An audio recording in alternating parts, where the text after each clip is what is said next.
মাঝে মাঝে বাসায় নুডলস বা পাস্তা এগুলো থাকে না, চাইলে আটার এই পাস্তাটা বানিয়ে নিতে পারেন।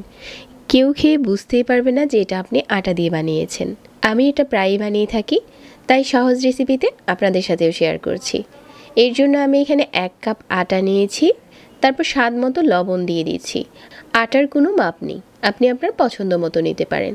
লবণটা মিশিয়ে নেওয়ার পর এখানে গরম পানি দিয়ে আটার এই ডোটাকে সফট করে মাখিয়ে নিচ্ছি। অল্প অল্প করে পানি দিয়ে একটা সফট ডো মাখিয়ে নিচ্ছি। ডোটা যখন মাখানো হয়ে গেছে, এটা রেস্টে দেওয়ার দরকার নেই, আপনি সাথে সাথে এই ডোটা থেকে রুটি বেলতে পারবেন। আর যতটা সম্ভব রুটিটা কিছুটা পাতলা করে বেলতে চেষ্টা করবেন। যদি আপনি পাতলা করে বেলে স্লাইস করে কেটে নেন, তাহলেও পাস্তার মতো করে রান্না করতে পারবেন। তারপর একটা কৌটোর ক্যাপ নিয়েছি আর গোল গোল করে কেটে নিচ্ছি। যে কোনো কাটার দিয়েও কাটা যাবে। আটার এই পাস্তাটা আপনি কিভাবে বানাবেন এটা সম্পূর্ণ হচ্ছে আপনার নিজের কাছে। কেটে নেওয়া যাবে বা যে কোনো শেপে যে কোনো ডিজাইনে বানাতে পারবেন। কৌটোর ক্যাপ দিয়ে এভাবে গোল গোল করে কেটে নেওয়ার পর হচ্ছে আমি একটা করে উঠিয়ে মাঝ বরাবর এভাবে করে প্রথমে একসাথে করে নিচ্ছি, আবার সাইড থেকে ভাঁজ দিয়ে নিচ্ছি, যাতে দেখতে একটু সুন্দর লাগে।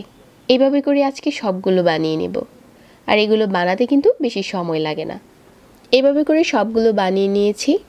তারপর হচ্ছে একটা সসপ্যানে পর্যাপ্ত পরিমাণের পানি দিয়েছি আর পানিটা ফুটে গেছে। স্বাদ মতো লবণ আর 1 চা চামচ তেল দিয়ে দিচ্ছি। তারপর পাস্তাগুলো দিয়ে ভালো করে সিদ্ধ করে নিচ্ছি। আর এটা সিদ্ধ করতে বেশি সময় লাগে না। আমরা যে প্যাকেটের পাস্তাটা সিদ্ধ করি এর থেকে আরও অনেক কম সময়ে সিদ্ধ হয়ে যায়। 2 মিনিটের মতো সিদ্ধ করে নিয়েছি আর এটা হয়ে গেছে। চুলা থেকে নামিয়ে নিচ্ছি আর একটা স্ট্রেনারে ঢেলে পানি ঝরিয়ে নিচ্ছি। পাস্তা রান্নার জন্য এখন চুলায় প্যান বসিয়ে দিয়েছি আর স্বাদ মতো তেল আর পেঁয়াজ কুচি দিয়ে দিলাম।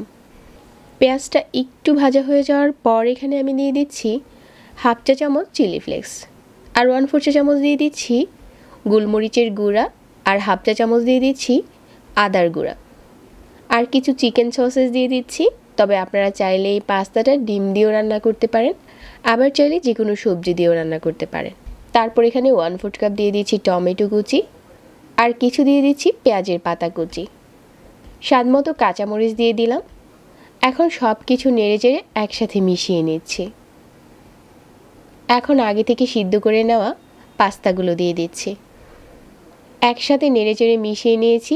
1 চা চামচ দিয়ে দিচ্ছি সয়া সস আর 1/4 কাপের মতো টমেটো সস।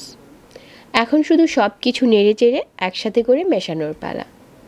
কিছু ব্যাসিল দিয়ে দিচ্ছি, এটা আপনারা সুপার শপে কিনতে পাবেন। আর স্বাদ মতো ধনেপাতা কুচি দিয়ে নামিয়ে নিচ্ছি। এখন এই পাস্তাটা একটা ডিশে পরিবেশন করলে কেউ খেয়ে বুঝতেই পারবে না যে আপনি এই পাস্তাটা আটা দিয়ে বানিয়েছেন। আপনার পছন্দ মতো কিছু চিজও ছড়িয়ে দিতে পারেন, তবে আজকের পাস্তাটা আমি চিজ ছাড়াই রান্না করেছি। আশা করছি আজকের এই আটা দিয়ে বানানো পাস্তার রেসিপিটি সবার কাছে ভালো লেগেছে। এরকম রেসিপি পেতে চাইলে পেজ ফলো করবেন আর আমাদের চ্যানেল সাবস্ক্রাইব করবেন। সবাই অনেক ভালো থাকবেন। আজকে এখানেই বিদায় নিচ্ছি। আল্লাহ হাফেজ।